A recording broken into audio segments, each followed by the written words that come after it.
For more on this, I'm joined by Fox News strategic analyst Lieutenant Colonel Ralph Peters. Colonel Peters, it seems that the president is very narrowly focusing on protecting specific American interests versus a wider attempt at getting at ISIS. Do you think that this will work?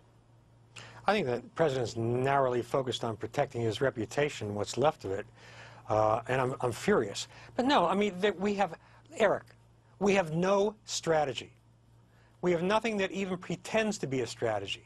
There is no integrated concept of how to deal with ISIS, let alone the metastasizing threats across the Middle East and North Africa.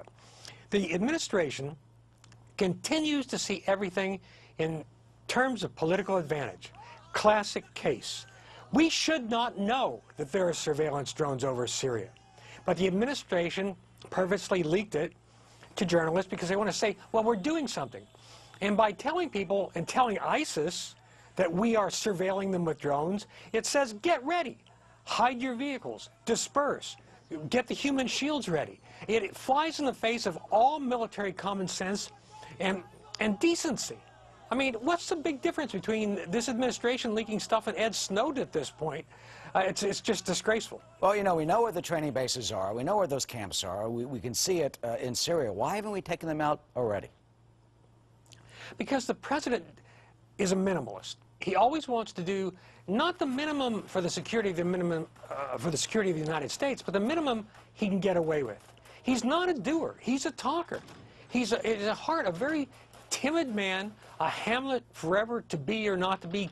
He will go down in history as the great procrastinator. And yes, we've known where they were. It is a lie that the White House wasn't warned. The intelligence community has been watching these guys for well over a year, tried to brief the president on it. White House didn't want to hear it. Now we're hearing, oh, it's an intelligence failure. No, it's not an intelligence failure. It's a failure of leadership in the White House, and we had better get serious soon, because ISIS, without any hyperbole or exaggeration of any kind, Islamic State, this emerging caliphate, the world's first terrorist state, is a far graver threat, a bigger, richer, more powerful, more numerous threat than Al-Qaeda ever was. And what is the result of what you call that procrastination? I mean, defenders in the White House would say that he's kept us out of a war, that he is very narrowly defining the interest for the United States. But what do you see coming in the next 6 months, especially when we have someone like Douglas MacArthur McCain, this kid born in Illinois who goes off and embraces Islam and is killed fighting for ISIS over there?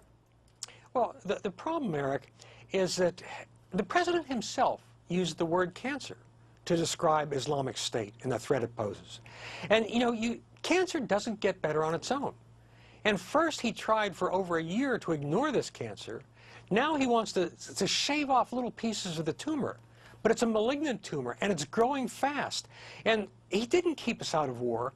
He delayed our entry into a war, left us unprepared, cutting our military, while the Islamic State and other Islamist terrorist groups grow ever stronger. It's no longer a classic terrorist web of cells. Islamic State is now it's a proto-state with an army that's well-equipped and well-organized, well-trained and veteran, and they're running all over everybody else on the ground. And the president, I mean, it seems like the only decision that guy is willing to make is which golf club to use. All right, Ralph, we got to leave it at that. We have some breaking news. Thank you so much for your insight. Thank you.